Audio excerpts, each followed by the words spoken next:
Bonjour à tous et bienvenue, vous êtes sur Victoire Live, il est 16h31 et j'ai comme invité le pasteur Franck Djégé. Bonjour pasteur. Oui, bonjour David. Oui, comment allez-vous? Ça va très bien par la grâce de Dieu. Amen, amen, amen. Mhm. Alors nous sommes déjà, alors c'est le mois de mai, Oui, nous sommes déjà au ouais. mois de mai. Oui, tout Bientôt à les fait. grandes vacances, non? Oui, bientôt les grandes vacances. Oui, tout Ouais, à fait. ouais, ouais. Tout à Une fait. année qui passe de plus en plus vite, on voit plus le temps passer. Oui, oui, oui, oui. C'est pour ça la Bible dit de racheter le temps quand les jours sont mauvais. Ouais, Et effectivement, nous sommes dans ces temps-là. Il faut vraiment prendre le temps, effectivement, de tout mettre à profit, les moindres instants que nous avons pour les consacrer au Seigneur. exactement, voilà. Alors pour ceux qui ne vous connaissent pas pasteur, vous êtes pasteur de quelle église? Alors, je suis pasteur de la Maison de Vie et de Guérison, donc qui est pardon, une association missionnaire chrétienne qui œuvre justement dans le domaine de la proclamation de l'évangile, mais aussi de l'aide à l'insertion, soutien ponctuel à travers le soutien alimentaire, la bourse vêtements et toutes ces choses. Nous entreprenons aussi des actions de soutien scolaire auprès d'enfants en difficulté.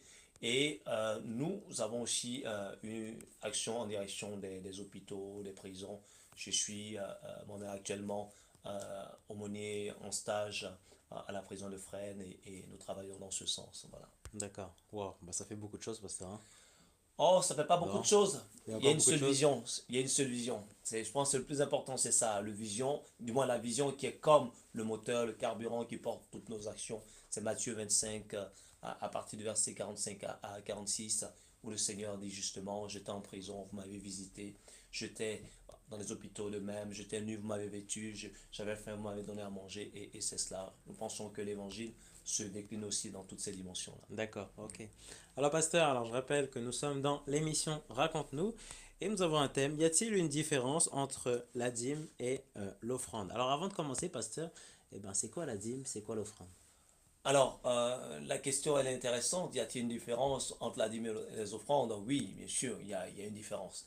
Et on a l'habitude de parler de la dîme, mais je pense qu'en réalité, nous devons parler des dîmes, puisque euh, d'après le principe qui instaure la dîme, euh, il faut dire que la dîme n'a rien à voir avec la loi mosaïque et ne se limite pas simplement à la loi, à l'Ancien Testament. La preuve, c'est qu'avant Moïse, il y a eu la dîme. Et la première mention de la dîme, c'est donc dans le livre de Genèse au chapitre 14 du verset 17 au verset 20, Oui. où il nous est dit que Abraham, du moins Abraham, revenant, donc je précise bien, pas Abraham, Abraham, Abraham, ouais.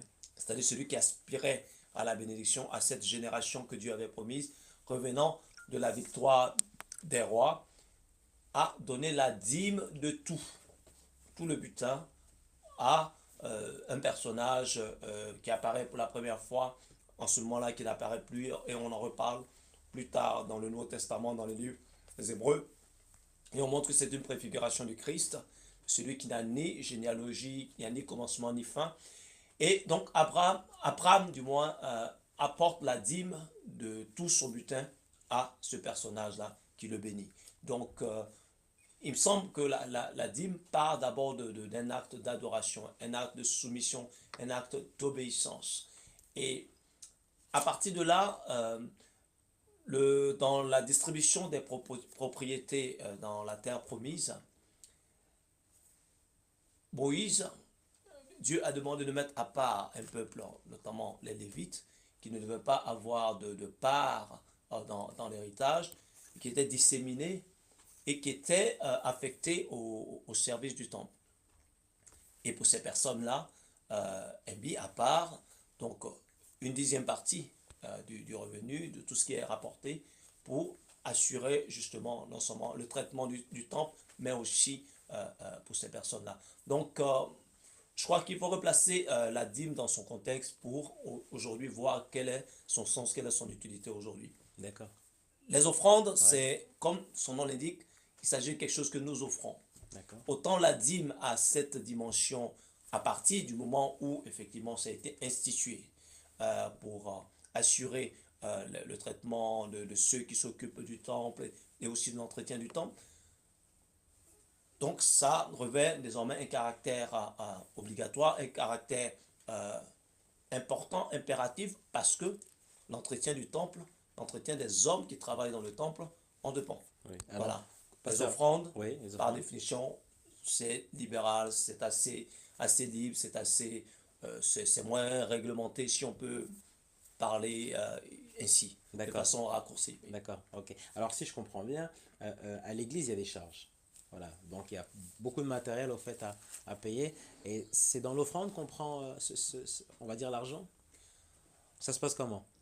Euh, c'est pourquoi il me semble que le thème de cette émission touche plus à l'argent, à la gestion de l'argent D'accord. dans l'Église. Ouais, ouais.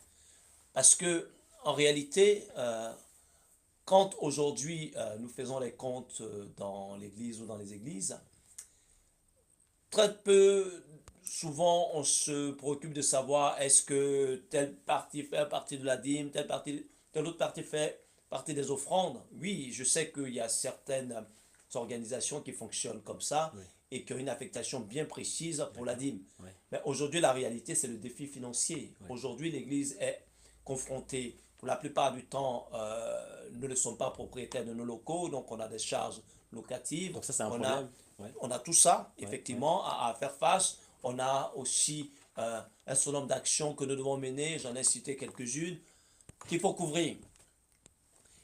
On peut faire appel à des moments, à des dons ponctuels pour des actions ciblées, Oui, mais la plupart du temps, l'Église est appelée à se financer sur l'ensemble des ressources qu'elle reçoit.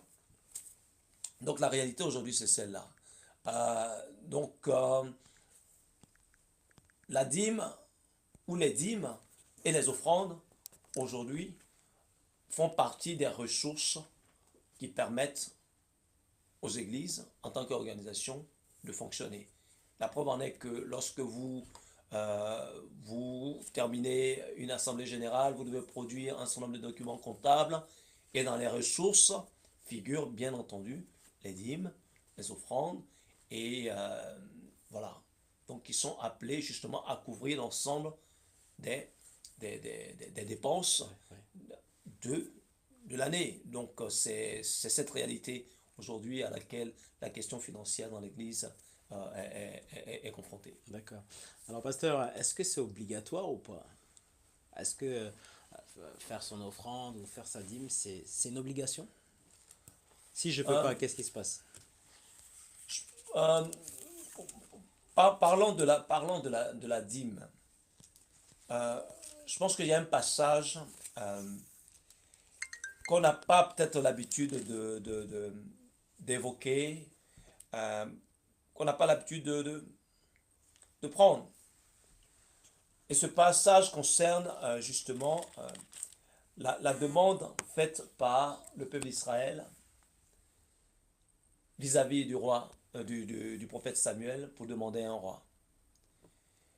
Dans 1 Samuel chapitre 8, je demanderai justement à tous nos aux auditeurs, à tous nos téléspectateurs, à nos amis qui nous suivent sur les différents réseaux Facebook et autres, de bien prendre et même de relire à la suite de cet échange ce passage 1 Samuel chapitre 8.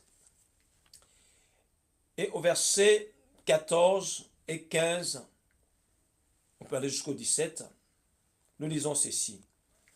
Alors que Samuel explique les prérogatives du roi, ce qui revient de droit au roi, et ce pourquoi le Seigneur n'est pas content d'ailleurs. Verset 14, il dit, il prendra la meilleure partie de vos champs, de vos vignes et de vos oliviers et la donnera à ses serviteurs. Il prendra la dîme du produit de vos semences et de vos vignes et la donnera à ses serviteurs. Il prendra vos serviteurs et vos servantes, vos meilleurs bœufs et vos ânes et s'en servira pour ses travaux. Il prendra la dîme de vos troupeaux et vous-même vous serez ses esclaves. Euh, je crois que c'est quelque chose d'intéressant à comprendre ici. Alors que le Seigneur est le roi de son peuple, le roi d'Israël. Israël demande un autre roi. Et le Seigneur leur dit, celui que vous demandez comme roi, voilà ce qu'il va faire. Comment est-ce qu'il va régner sur vous. Et je pense qu'il faut comprendre que payer sa dîme, donner sa dîme, c'est un acte de reconnaissance de l'autorité royale du Seigneur sur nos vies. Parce que si nous ne payons pas notre dîme dans l'église, cet argent, nous allons l'utiliser ailleurs. D'accord. Bien souvent, c'est une somme que nous n'arrivons même pas à épargner. Ouais, ouais. Donc, ne pas payer sa dîme, ça veut dire qu'on la paye ailleurs. Ici, le peuple a demandé un roi, a refusé que le Seigneur règne sur eux. Mais le Seigneur leur dit que votre dîme qui m'était consacrée, désormais, elle sera consacrée à quelqu'un d'autre qui régnera sur vous. Donc, la question de la dîme, il faut la prendre comme ça, plutôt comme un acte d'adoration. Vous savez, nous sommes en France, il y a la question de la laïcité, séparation des églises et de l'État. D'accord. Mais dans d'autres pays comme en Allemagne ou en Suisse, où il y a ce qu'on appelle un impôt ecclésiastique, c'est-à-dire que tout le monde déclare son appartenance religieuse et les cultes ont le droit de prélever un impôt qui leur permet de fonctionner. D'accord. Donc, si on était dans ces pays, la question n'allait pas se poser de caractère obligatoire ou non. On n'aurait pas le choix. Parce que l'Église doit financer ses activités, doit entretenir son fonctionnement et autres. Ce n'est pas à l'État de le faire. Donc, c'est à nous, en tant que chrétiens, de le faire. Et notre participation, il y a un principe d'équité dans la maison de Dieu qui est que chacun donne selon ce qu'il a reçu. Donc, la dîme, c'est quoi? C'est 10%. Mais 10% de 100, c'est quoi? C'est 10. 10% de 1000, c'est 100. Donc, du point de vue de Dieu, celui qui a donné 10 n'a pas donné moins que celui qui aura donné 100. Simplement parce que celui qui a donné 100 a reçu 1000. D'accord? Donc, Dieu regarde tout ça. Donc c'est un principe d'équité. Je pense que si nous tous nous payons nos dîmes, l'Église aura les moyens d'assurer ses missions et chacun aura le sentiment de participer à sa juste mesure à l'œuvre de Dieu. Ouais. Alors, pasteur, il y a déjà une question qui vient d'arriver. Donc, il y a une sœur qui précise comme quoi, en fait, elle veut bien donner donc sa dîme à l'église, mais elle ne sait pas où va l'argent. Est-ce que ça aussi, c'est aussi des questions qu'on peut se poser, pasteur? Bon, le problème, c'est que c'est aussi le problème lié aux impôts. On ne peut pas dire que je refuse de payer mes impôts parce que le gouvernement n'utilise pas bien mes impôts, parce que le maire qui est là n'utilise pas bien les impôts locaux. Non, chacun fait sa part. Et c'est au Seigneur que revient de rétribuer chacun. Donc Dieu, au fait, a vu le geste au fait de la sœur. Voilà, c'est un acte d'obéissance, un acte d'adoration, un acte de soumission au Seigneur. Et puis pour le reste, chacun sa responsabilité devant le Seigneur. Oui. Maintenant, pasteur, si je ne peux pas faire mon offrande, qu'est-ce qui se passe? Parce que à la maison, c'est compliqué, j'ai du mal à payer. Est-ce que je peux me mettre à découvert pour une offrande? Est-ce que Dieu voit tout ça aussi? Alors là, on parle maintenant des offrandes. On a laissé du côté la dîme. Mais dès l'instant où on se dit que la dîme, c'est la 10e partie de tout ce que nous recevons, par définition, si nous ne recevons rien, nous ne pouvons pas donner la dîme de ceux dont nous ne recevons rien du tout. On est bien d'accord. 10% de zéro, c'est zéro. Donc la question ne se pose pas. Mais tout revient à notre fidélité. Personne n'ira vérifier si tu as reçu telle ou telle chose, mais ça, c'est ton acte d'obéissance, d'adoration. Rappelez-vous d'Ananias et Saphira. Ils ont vendu un champ et ils viennent devant les apôtres prétendre qu'ils ont vendu ce champ à un tel prix. Mais ce n'était pas le cas. Ou ils auraient pu dire, on a vendu un champ, mais on apporte une partie. D'accord? Donc ça veut dire que dans ce que nous apportons au Seigneur, voilà, donc c'est notre relation avec Dieu. C'est notre relation avec Dieu. Si on n'a rien reçu, qu'on ne peut pas, on ne peut pas apporter. Oui, parce qu'on n'a rien reçu, on ne peut pas apporter. Maintenant, il y a cette dimension-là aussi qui est représentée dans Luc chapitre 21 de cette femme veuve. C'est-à-dire qu'il ne faut pas attendre d'avoir, il ne faut pas attendre d'être dans les conditions de, il ne faut pas attendre pour pouvoir dire qu'on va apporter. C'est pour ça la dimension de l'offrande, elle est importante. Parce qu'on offre. Et on offre au point même où, c'est-à-dire que ça nous coûte. C'est ce que dit David. Je n'offre rien au Seigneur qui ne me coûte. Parce que l'offrande, ça coûte. L'offrande, ça coûte. C'est ce que nous dit aussi le psaume. Celui qui porte la semence avec larmes revient avec chant d'allégresse lorsqu'il porte la gerbe. Donc, ça coûte d'apporter. Et ça n'a rien à voir avec ce qu'on a reçu ou ce qu'on n'a pas reçu. On apporte simplement parce que on, on veut offrir au Seigneur le meilleur de nous-mêmes. Amen. Amen. C'est-à-dire que là, ça dépasse même la simple dimension de... Là, on parle de la dîme, Oui. mais il y a quelqu'un de très connu dont le livre Dieu dirige mes affaires fait état, Georges Le Tourneau, qui a été d'abord un ouvrier qui a fait fortune dans le secteur de la mécanique en déposant près de 300 brevets dans le domaine de l'amélioration de la mécanique, construction des tracteurs et autres pour évacuer les tas de gravats et autres. Quand il est arrivé à l'école, il s'est converti très jeune, à l'âge de 18 ans, le 16 ans, 16-18 ans. Alors, ma mémoire, là, me joue un tour, mais c'est dans ce ordre de grandeur. Quand il est arrivé à l'église, quand on a commencé à parler de la dîme, il a posé une question au pasteur. Est-ce qu'on est obligé de donner la dîme? Le pasteur n'avait pas très bien compris sa question. Et il a dit, non, en fait, pourquoi est-ce que je suis obligé de donner 10% à Dieu? Est-ce que je ne peux pas donner 90%? Donc, son terme d'obligation, c'est-à-dire, est-ce que la dîme est limitée? Limite, ouais.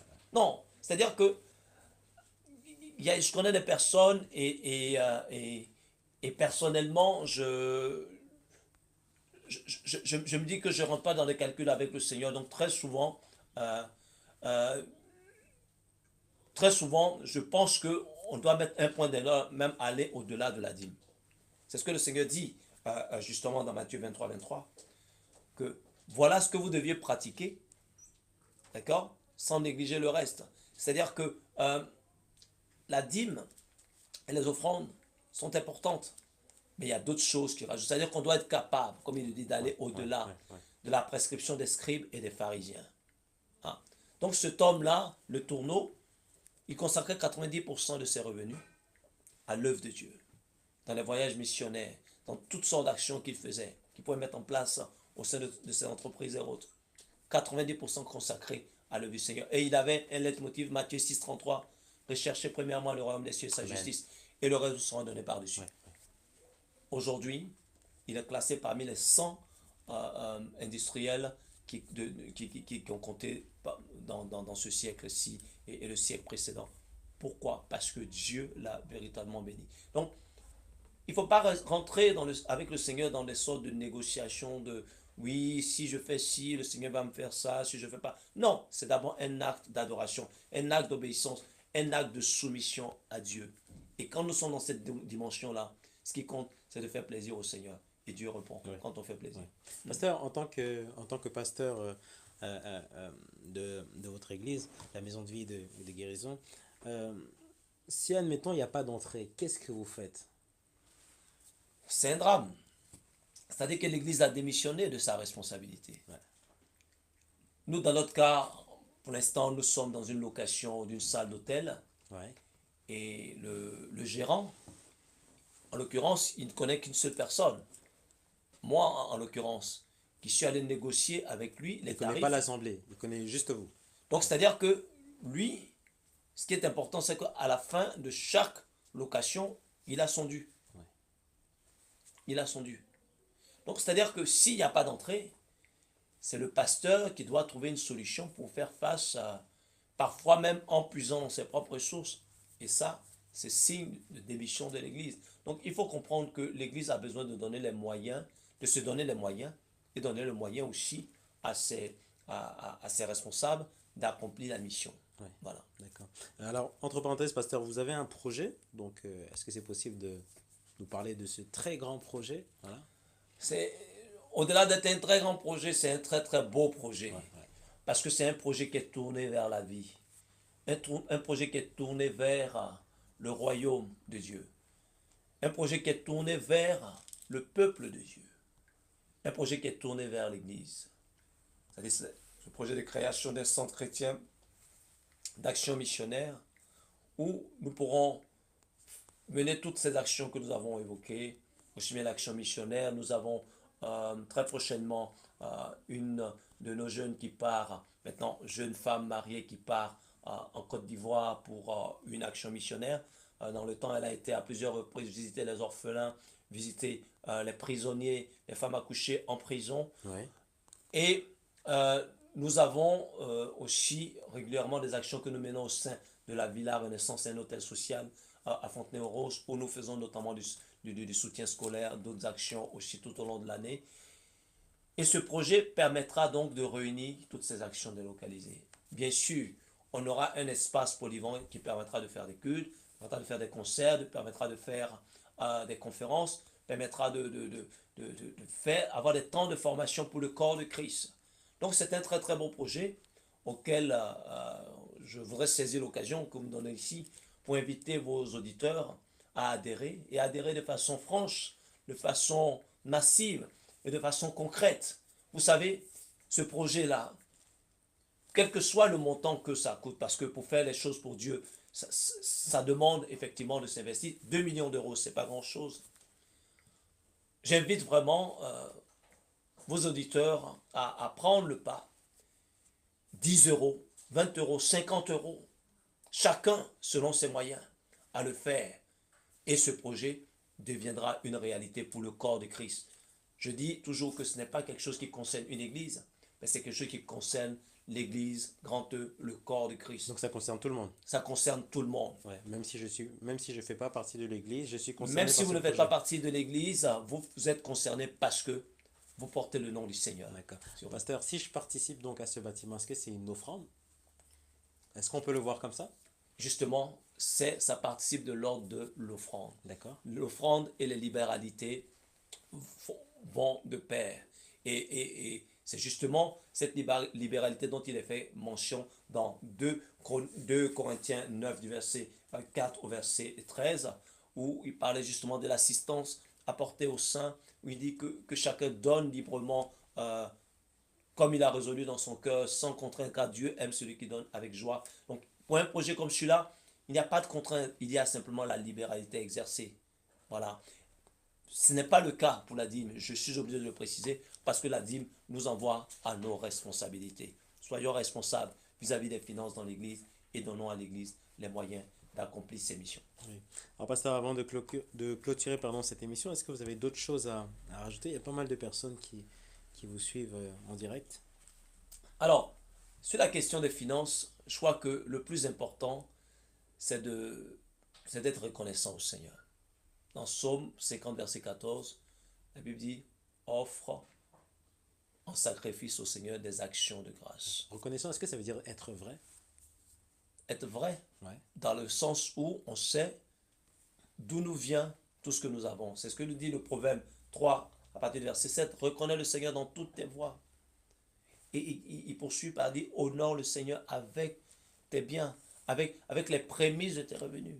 Là, aujourd'hui, on a parlé de la dîme et des offrandes, mais on aurait pu parler des prémices. On aurait pu parler aussi de l'offrande sacrificielle. On aurait pu parler de beaucoup d'autres choses. D'une façon générale, le peuple de Dieu, l'Église doit être libre par rapport aux questions financières. Aujourd'hui, il y a beaucoup d'émotions qui est suscitée quand on parle de la reconstruction de Notre-Dame, plus de 2 milliards d'euros mobilisés en si peu de jours. Alors, comment ça se fait, pasteur? Ben, Deux- c'est-à-dire 2 que milliards en si c'est peu de jours? des personnes qui Oui. ont ça à cœur qui l'ont fait. Oui. Chrétien, si tu as à cœur les œuvres de ton Père, engage-toi et fais ce qu'il y a à faire pour. Par exemple, le projet dont je viens de parler, c'est une opportunité aussi qui est offerte à tous les chrétiens, Oui. disciples du Seigneur, à tout le corps de Christ, pour pouvoir semer, pour pouvoir réaliser quelque chose d'innovant, quelque chose d'exceptionnel, quelque chose d'original pour le Seigneur. Et c'est notre responsabilité que cela appelle. Parce que 2 millions, au final, c'est pas beaucoup, pasteur. Si nous sommes. Alors, combien il faut pour atteindre 10 millions? Est-ce que vous avez fait des calculs? 2 millions, 200 000 personnes à 10 euros, c'est très très vite fait. Maintenant, Juste 10 euros. 10 euros. 200 000 personnes, 10 euros, c'est très très très vite fait. Ouais, ouais. Nous voyons comment est-ce que les gens sont mobilisés pour Notre-Dame. Comparaison n'est pas raison. On dit simplement que lorsqu'on est passionné, on peut arriver à des grandes choses. Si nous sommes passionnés pour l'œuvre de notre Père, on se sent concerné, nous pouvons y arriver. Et pour cela, vous avez les différents moyens mis à votre disposition. Un site internet, Centre chrétien d'action missionnaire, en minuscule tout attaché, action au pluriel, missionnaire au pluriel, .center, où vous avez toutes les informations et vous avez même un affichage électronique qui vous mentionne les dons qui ont été recueillis jusque-là par les différents moyens PayPal, Litchi et autres. Je vous rassure, ce que vous voyez affiché n'indique pas la totalité de ce que nous avons reçu jusque-là, sinon auquel cas certains pourraient se décourager. Bien au contraire, il y a des dons qui nous parviennent. Il y a encore, nous avons reçu des dons par chèque. Voilà, donc tous les moyens sont mis en œuvre pour que ceux qui sont à l'aise avec PayPal, Litchi puissent le faire, ceux qui sont à l'aise plutôt avec les chèques puissent l'envoyer par courrier à la maison de vie et de guérison 5 rue Jean-Pierre Laurence 92 260 Fontenay-aux-Roses en libérant votre chèque.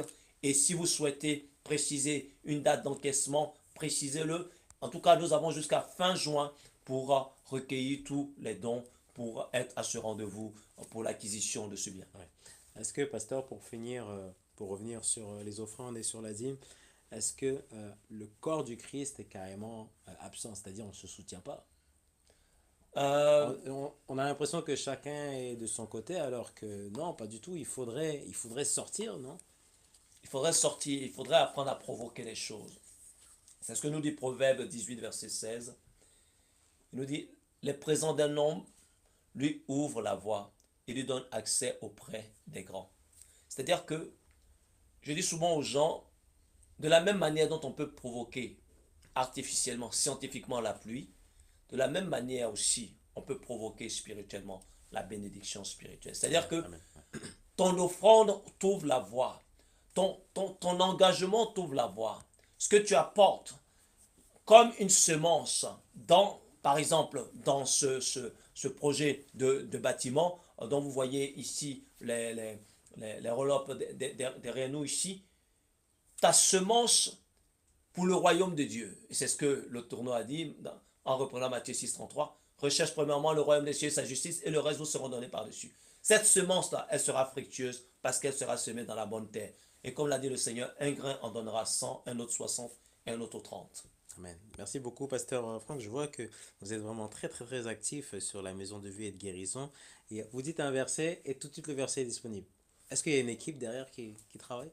Alors, c'est une équipe qui est mobilisée, qui est très dynamique. Je salue aussi Francine, Jérémy, Ange, toute l'équipe vraiment qui travaille à la communication. Vraiment, c'est quelque chose de très très important pour nous de mettre à votre disposition tous les éléments pour que vous puissiez servir le Seigneur, que vous puissiez comprendre ce que Dieu veut pour vous dans le domaine des finances.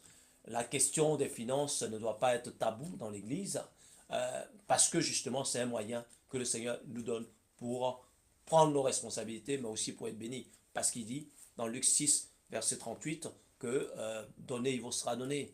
On versera dans votre sein une bonne mesure serrée, secouée qui déborde jusque dans la vie éternelle. Ouais, ouais. Pasteur, est-ce que vous avez peur aujourd'hui de parler aux fidèles de l'argent? Non, Non, pas du tout. non, j'ai pas peur parce que, en tout cas, en ce qui me concerne, ils m'ont vu faire avec de l'argent. Ils m'ont vu faire. Là, je reviens d'une mission à Boston où nous avons reçu des offrandes à hauteur de près de 1400 euros et même plus que nous avons rapporté. On a dit c'est pour le projet et nous avons donné entièrement. Donc, par rapport à la question de l'argent, nous sommes tellement, tellement libres que nous pouvons en parler parce que c'est une source de bénédiction pour l'Église. D'accord. Merci beaucoup, pasteur Franck. Merci Dieu. en tout cas de nous avoir invités et puis nous prions que la grâce, la paix de Dieu soit sur chacun de vos auditeurs et que à chacun ses responsabilités. Merci de nous soutenir pour ce projet. Votre don compte. Soyez bénis et à très bientôt. Votre don compte. Voilà. Merci à vous. On se retrouve d'ici 2 heures pour une autre émission. Soyez bénis. Au revoir.